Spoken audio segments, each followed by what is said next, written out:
Des chercheurs de l'Agence nationale de biosécurité et experts du Forum ouvert sur la biotechnologie agricole au Centre national de la recherche scientifique et technologique ce 16 février 2023.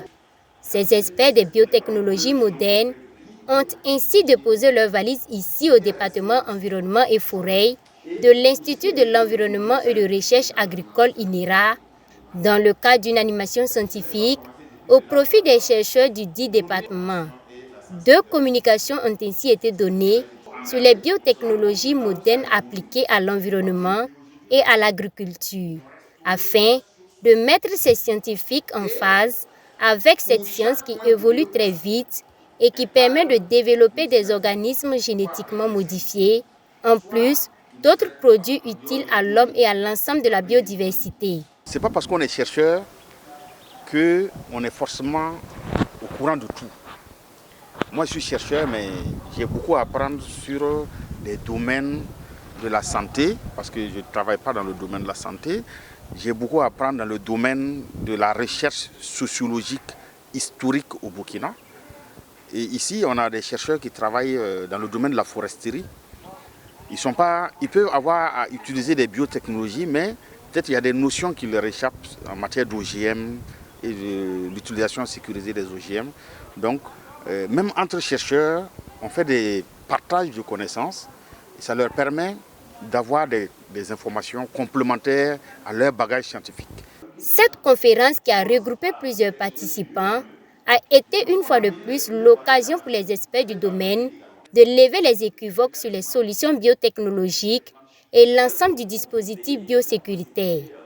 Des ressources humaines, technologiques et financières importantes sont investies chaque année pour améliorer les variétés existantes. Face aux limites de l'amélioration conventionnelle, les scientifiques sont obligés de recourir au génie génétique ou à l'édition génomique qui sont des technologies beaucoup plus avancées. Malheureusement, les innovations issues de ces technologies de pointe sont craintes ou mal comprises par certaines catégories de la population. Ça ne court pas les rues et quand ça doit se faire, il y a des conditions d'utilisation et c'est réglementé par une loi que nous avons aujourd'hui. Il y a une agence aussi qui gère ça. Donc on fait la part des choses et on explique, par exemple pour ce qui est du Burkina, jusqu'à quel point nous sommes rentrés dans les biotechnologies modernes au point de toucher aux OGM. Dans quelles conditions, les raisons qui nous ont amenés là-bas et de quelle façon c'est encadré par l'ANB. L'Agence nationale de biosécurité, considérée comme le gendarme, voit la structure qui assure l'utilisation sécurisée des organismes génétiquement modifiés, a communiqué sur la biosécurité qui est un ensemble de cadres politiques, institutionnels et juridiques de contrôle des risques potentiels liés aux biotechnologies modernes. Cette structure travaille au quotidien pour le bien-être de l'homme à travers la vérification et le contrôle de tout organisme génétiquement modifié, selon son directeur général. C'est l'Agence nationale de biosécurité qui est l'autorité nationale compétente en la matière, qui va s'assurer que tout ce qui est OGM utilisé dans le pays, si on doit l'utiliser, que ça soit utilisé sans danger. Tout ce qu'on voit qui est particulier, on dit que c'est un OGM. En fait, ce n'est pas comme ça. Ce n'est pas parce que quelque chose est gros qu'un autre, des oignons ou bien que des tomates, il y en a qui disent que c'est des tomates qui pourrissent plus vite. Non, ce n'est pas ça, ce n'est pas les OGM. La biotechnologie moderne et la biosécurité sont donc des domaines émergents. De l'avis du chef du département environnement et forêt de l'INERA, d'où sa joie d'accueillir cette animation scientifique qui se veut un cadre de renforcement de leurs travaux de recherche.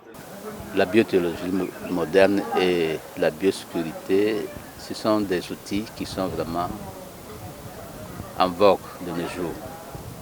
Et en tant que département chargé de l'environnement, il est de devoir justement que cet outil, pour que nos chercheurs puissent bien les mettre en pratique.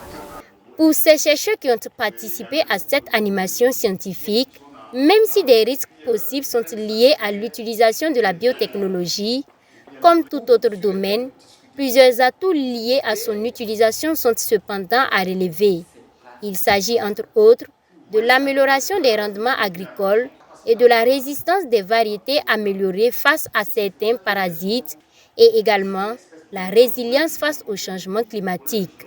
Les OGM aident la technologie ordinaire à obtenir des variétés qui peuvent mieux produire, peut-être pour des produits qui sont résistants à la sécheresse. Ça peut être la résistance à des insectes, ça peut être la résistance à des pesticides.